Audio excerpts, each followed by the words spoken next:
Hello, everybody, and welcome to the Seventh Rule and Virtual TrekCon presents the STLV Pre-Con Con. That's the big smile from Sirach every time I say that, waiting for me to slip up, but I'm not gonna. It's Sirach Lofton. Hello, hello.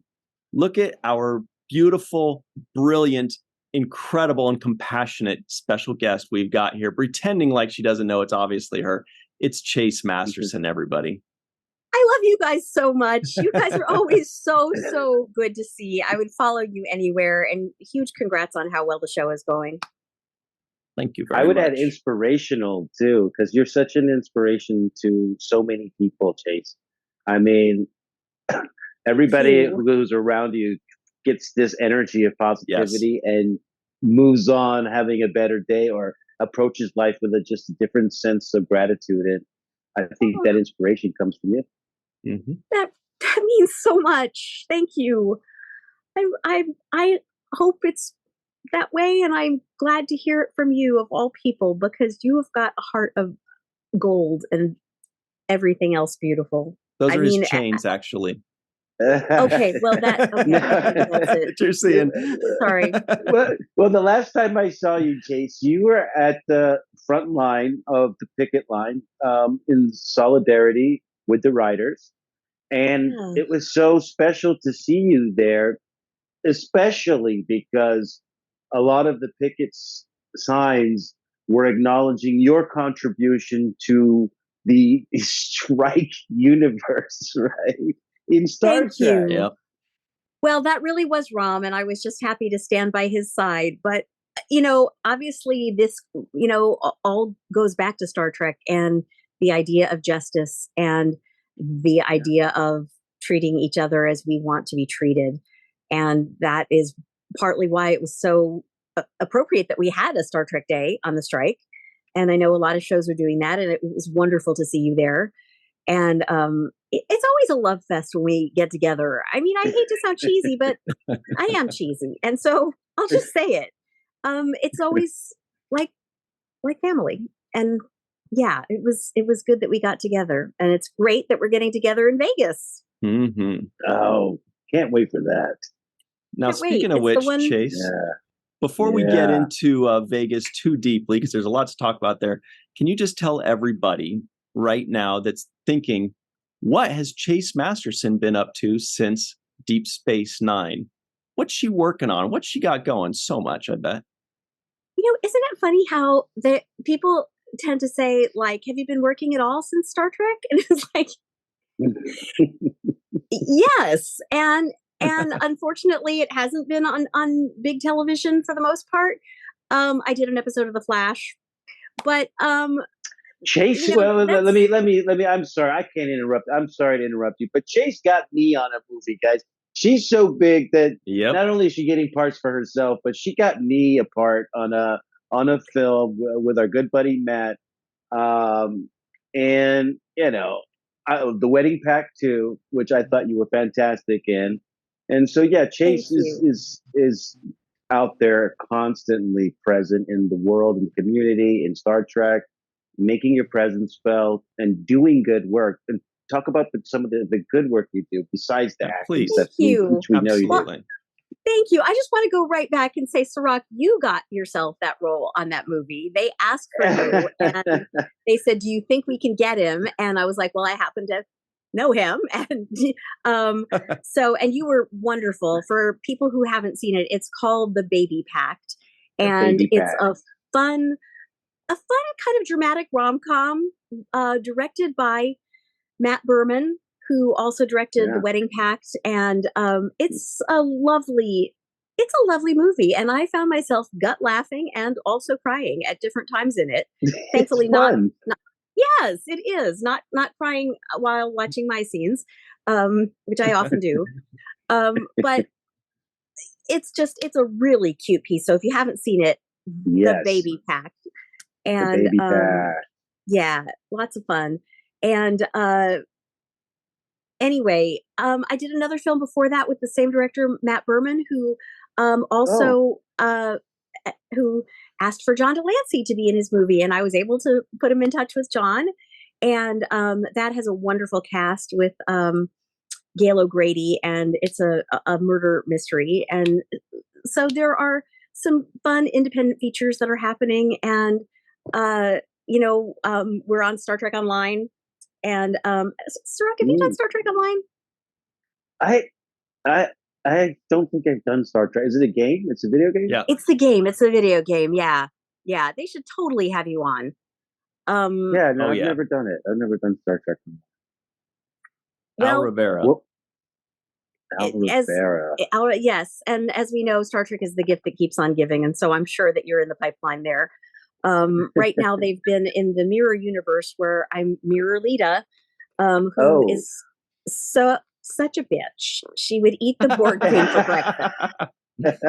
And like, Mirror Lita is a relentless bitch. And it's how so fun is it to play that? Yeah, it's fun. That is not your character, so I know it's fun to just step out of character and do something different. Well, we all have that side to us, unfortunately, if you push any of us far enough. And Mirror Lita is happy to go there, and it's fun. And anyway, so there are little bits of work here and there that are fun. Can I tell one more thing that's going to be at Vegas? Yeah. Thank you. I'm doing Big Finish, which is the Doctor Who audio adventures. And whoa. Thank you. I should put you in touch with that because these are a lot of Doctor Who fans. Super fun audio adventures where, obviously the stories that they tell would cost $300 million if you were to put them on screen. But they bring back all of the doctors and they use other actors too, which I'm grateful for. And so I play one of the doctor's nemesis, and they spun that off into my own show called Vienna. And Vienna is an impossibly glamorous mercenary assassin. But then in the spirit of good sci-fi, you find out that the reason I'm an assassin is because I was a child soldier. And it gets into important issues like I go and break down the falseness of the beauty industry, and I expose hypocrisy in religion and some really wonderful storytelling. And so right now, if I might just say, I'm opposite Eric Roberts in The Master. Hey. And he's despicably evil, so deliciously evil. So we get our evil groove on, and it's fun. It's fun. So anyway, that's like a kind of a little overview. Thank you. Well, you're also being humble because on top of that, Sirach and I are just waiting for you to also say, by the way, you do so much for the community actively and consistently. And so just like you're just this constant fountain of giving back to the community. Can you please tell everybody about Superhero IRL and your coalition and all the things that you are doing currently to give back to the community and lift us all up? Thank you so much. I'm really grateful for the way the work is going. If you guys might not have heard, in 2013, I founded Pop Culture Hero Coalition, which is a nonprofit which uses pop culture stories like Star Trek, Star Wars, Harry Potter, Wonder Woman, Batman, all of these great stories to teach children and adults mental health skills. And we do that because we know that mental health skills are the basis for everything, including our main passion, which is ending bullying in all its forms. So, we did this out of the realization that mentally healthy people support and uphold and celebrate each other's human rights. And I am grateful that our very first group of supporters were from Star Trek, of course. And this is something that I believe Roddenberry would get behind if he were here. Star Trek has always been a show that went beyond being just a television show and standing up for good causes the way you guys do. And I'm really grateful to be able to do this work on the ground and make people's lives better. People say we're saving lives, and it's fun. I think that's the main thing about it. It's really fun to do good things for the world, and science supports that. Evidence shows that we feel better when we reach out and do the next right thing. So we're making it a world where we can all live long and prosper, and you guys are doing that too. And I think it's a wonderful aspect of getting to I don't know. Jason, what I'm glad you brought that up because you have such a strong mental health, and with so many things going on in your life, so many things that you take on, the challenges, the projects, the workload. Where would you say the strength in your mental health emanates from? What a great question, Sirach. I do suffer from depression and anxiety and oftentimes loneliness and fear and shame and self-doubt and the imposter syndrome and all of the things that all of us suffer from. I think that when we think that it's just other people, that's when we start to get into shame about it, or when we start to feel more lonely. And I think that it's reasonable to say that it's part of all of our human condition. We experience those things. And sometimes, due to things I've been through, it feels like I'm extracting myself out of quicksand. Mm. It feels like I'm extracting a tooth. It feels that hard to get up, literally, to get up out of bed and get going and face the day. Because life hurts. And it hurts in ways that we as human beings were never really meant to navigate. And so I realize that if I had had tools, my life would have been different all along. And most people tell me the same, that they wish they'd had programs like ours when they were a kid. I wish I had. And so I think for me, it stems from having a knowledge that these things are normal, that these painful moments that we have are normal, and that there are steps that we can take to balance them, to counteract them, to do good things for ourselves and other people, and pick ourselves up and pick other people up. There are tools, and we don't have to live in that kind of pain. Little tools, taking the next right step is really important. And we have some of those tools on our website, or if anybody out there wants some, email us, info@popculturehero.org, and we'll send you some, because you don't have to live in pain. Yes, life is painful, but you don't have to give into it. Yeah. And you that feeling of being alone, that's a feeling that can be countered by reaching out to people like you that let people know that they're not alone in how they feel and what they're going through. That's so special. Thank you. And people like you. I mean, it warmth and being there for people, a smile, a hug. You've got such a wonderful way about you, Sirach, in person and on here and everywhere I've ever seen you. And so do you, Ryan. I mean, Ryan, you've made yourself like you're a really central part of this community because of who you are. And I think, if when we do that, it's like the butterfly effect, and people feel good about themselves, and then they do it to the next guy. And it's really cheesy, but as we've established, I'm cheesy. Small acts of kindness. Small acts of kindness matter, you guys, right? Here's your proof on that, by the way. And thank you so much for the kind words, Chase. We love hearing your words, and you're always so eloquent with them, and we really appreciate you. But just to hammer home the point about doing small things, if you can do big things that are nice for people, great. A lot of people can't.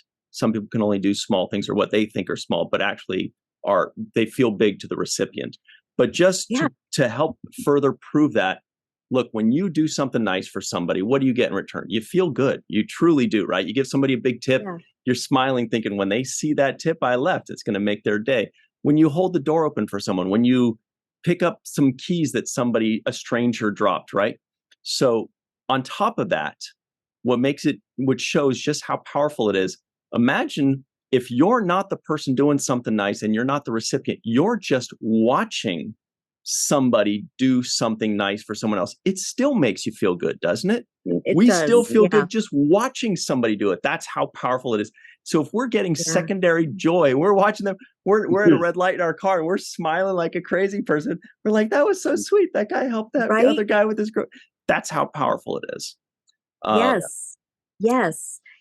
And can I just chime in on one more thing? So we've all, myself included, we have all had those days when we are not at our best and we take it out on someone. We cut over in traffic in a way that we shouldn't because we're frustrated already. We do something, we snap at home. We do things because we're at our edge. We all do. And that's partly because we aren't taking good care of ourselves. And it's not selfish to take care of yourself. It's really important to be able to establish your own healthy identity where you talk to yourself kindly and you treat yourself with the kindness and goodness that you would treat a good friend. You do nice things for yourself. You value yourself. You use positive self-talk. And that's the foundation for being able to go out there and be good to the world. But we can't skip that first part, and it's not selfish. And these are some of the tools that we teach. We're more than just the Be Kind campaign. I'll just segue to this.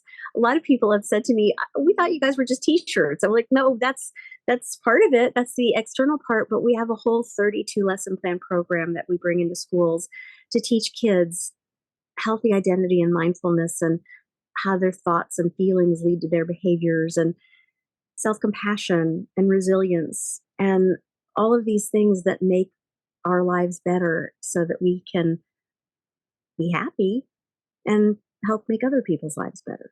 Mm-hmm.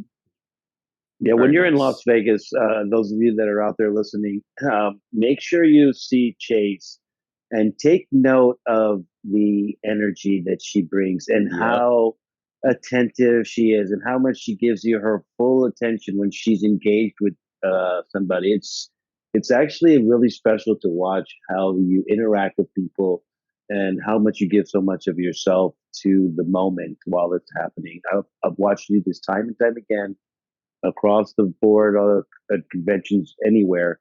And you're so engaged, you're so locked in, and you're giving a personal experience to each and every person that comes to visit you. And I think that's why people cherish those moments that they spend with you. That makes me so happy. Thank you. Thank you. And back at you, my friend. So truly, you couldn't find a more genuine actor than you, Sirach. You're so genuine and so present and so humble. Look at you. And I mean, I'm grateful. I'm grateful to get to watch you too. And may I say something? I think that you have a real handle on why fans come to conventions, which is, they come for the community. They don't come for the ink on the page. Yep. And I mean, speaking to you guys out there, I mean, we know that it's got to be a more special experience than us just showing up. It's just not about that. It never was. In fact, I've joked before about like sometimes conventions are like a little too slick, No, Star Trek fans, we need bad carpeting. We need, yeah. We don't need a large space. We need smaller spaces. We need names taped on a table. Right. And community. We need to know that we need to be somewhere where they know our names and where we know your names. And we do. And that's what makes it beautiful. Well, Chase, we only have you for another minute or two here. Sorry. No, not at all. So, first of all, as a fan, I came in and it was the ink that got me to go, right? First couple of years. After that, I realized I was going to the Star Trek convention for the community, just to be around the people. And you, as an actress, you have successfully navigated yourself as to not just being part of the ink, but part of the community as well. You've kind of, you don't just show up, do your panel and go. You're part of the community, part of the fabric of it. Can you please tell everybody what they can look forward to this year at Star Trek Las Vegas with regards to you? Thank you. I just want to say real fast, Ryan, I remember you from a convention in Turlock, California in 2015. Right. You're right. I do remember that. Turlock. Remember that? And how could I forget that gem? Right? But it was like one of those cons, small but powerful. But mighty, right? We stuck together. It's like those are the ones that make you kind of come together. You're right. I do. Yeah. Like 2015. And look what you've built. Look what you've built since then. It's amazing. Thank you. So I know I just have like less than zero time now, but what the fans can look forward to, I think, are some really wonderful moments on stage for creation, putting this together. From what I hear, Max and I are going to get to open the show on Thursday, so I hope you guys will come bright and early on Thursday. Wow. I don't even know if I'm supposed to say that, but there you go. Exclusive. Thank you. And we're getting to do our music at night at the Roddenberry stage.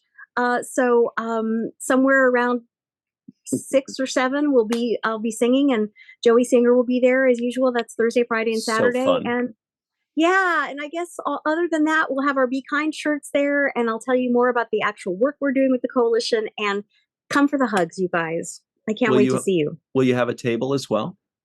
I will. I'll be at the table, not the whole time, but during pockets, and we'll have that posted. And I'm excited. It's one of the 2 times all year that we really get excited. This and Star Trek The Cruise. And I can't wait. I hope you guys will come out, all you people out there. I know you two will. Oh yeah, they'll be out there. We've been pumping it up. Yay! It's gonna be epic because it's been really gray in LA for the last 6 months, and I'm actually, the sun and summertime has been something I'm excited for, especially since this is COVID free, and we're actually in a summer that we can fully enjoy. So we can breathe on each other. Yeah. Yes, exactly. Breathe on me from 6 feet away. All right, bro. I don't know you. Yeah. I'm always like, we'll bring mints. Yeah. Yeah. Well, this has been great, Chase. We always love having you. Mm-hmm. Everybody at home, before we go, this is also very important. popculturehero.org, right here, popculturehero.org, all kinds of great stuff. What Chase does, and what she has done in just the Star Trek community, is a drop in the bucket to what she's been doing and what she will be doing in the future. It's really amazing. You're going to hear a lot more from her and about her in the coming years. That's for damn sure. So keep up the great work, making the world a better place, like actually for real, which is just an amazing thing. Everybody at home, definitely go over there and support what she is doing. That ORG gives you a hint that you can support it at the end of the website or the URL. That's it. Thank you. Everybody go check out that website. Thanks. And we'll see you at Star Trek Las Vegas. It's going to be a great time. And give Chase a lot of love on Twitter as well, and anywhere she is on social media. Tell her how great she is so that she continues to hear it forever. Everybody, stick around. We got a lot more for you. And until then, we'll see you next time. I adore you guys. Thank you so much for being so lovely. Thank you. Thank you so much. Bye, everybody. You're so sweet.